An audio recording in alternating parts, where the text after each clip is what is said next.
रखा सरगम छेड़ा छेड़ा रतन बाबू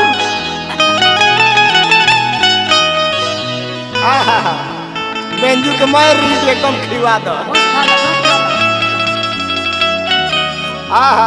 कहाँ सिखले रही साली सिखले होली में चोली न पहने छौड़ी बड़ी बात अरे न रखे जबन पा दुपट्टा अरे भाई रे ए शत्रुघ्न बाबू आजकल का फैशन हो गइल बा लड़की मुंह बांध के जाता रही सब लड़का देखले बा देखी का कहता हर की होली में चोली न पहने छौड़ी अरे न रखे जबन पा दुपट्टा तो मुहमा बनहले होई त बुझी हो खेला रही पाका अरे अरे होली अगल बाबू तम हवा बनहले होई त बुझी हो के खेला रही पाका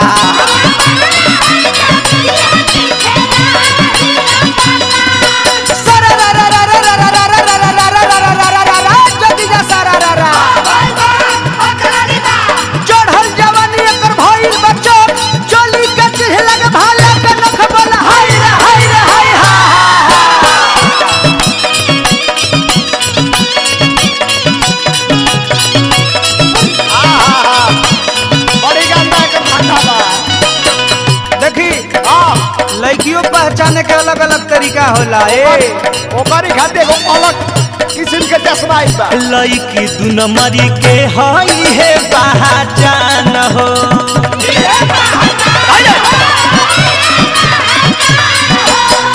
छोटे उम्र में खैले होई ढेर सामान हो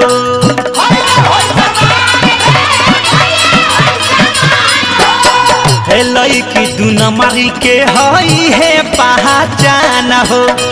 छोटे उम्र में खैले होई ढेर सामान हो फागुन में मोट पातर खा के भइल होई हाथा काठा फागुन में मोट पातर खा के भइल होई हाथा काठा मुहावा बनहले होई त बुझी हो कि खिलाड़ होई पाका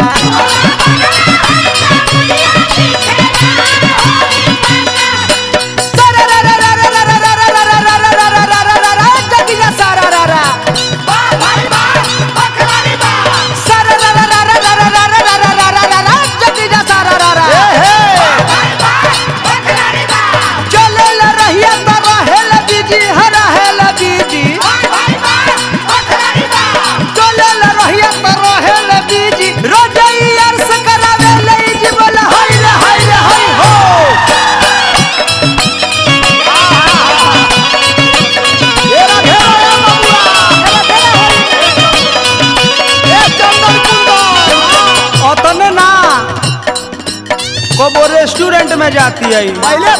कबो पार्क में जाती है कबो स्टेशनों पर मिलती है 11 को धराई रही हाल कबो रेस्टोरेंट कबो डाले बियर बार में लाखों दीवाना बाड़े शहर या बाजार में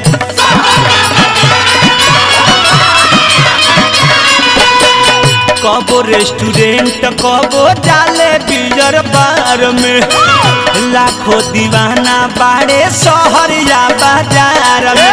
चले रही तो मचे तबाही मारल पीछे से धाका चले रही तो मचे तबाही मारल पीछे से धाका मुहावा बनहले होई तो बुझी हो खिलाड़ होई पाका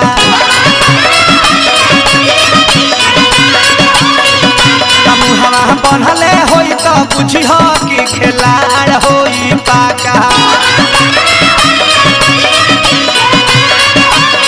घरे से कहे कि जाता नहीं पढ़े हो जाता नहीं पढ़े घरे से कहे कि जाता नहीं पढ़े जाके कलताई कलम पर चढ़े बोला हाय रे हाय रे हाय हो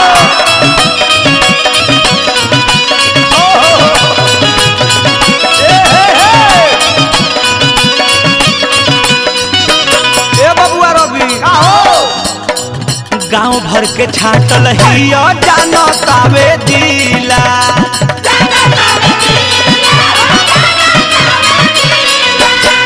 ससुरा के चीज कैला सा नैहरे में ढीला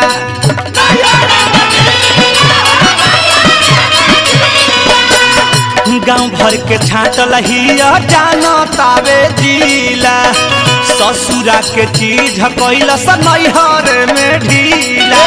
अरुण बिहारी से कके यारी पर्वत के लौलस घाटा अरुण बिहारी से कके यारी पर्वत के देवेल घाटा मुहावा बढ़ले होई तो कुछ होगी खेला रही पाका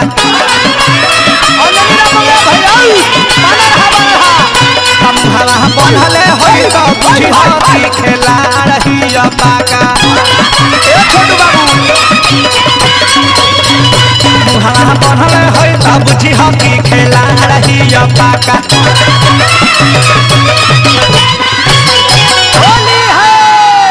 केहू से नहीं खिसई चिन्ह हाथ बाबुओ से अपना ना ना ना खिलाड़ लागत तरी सन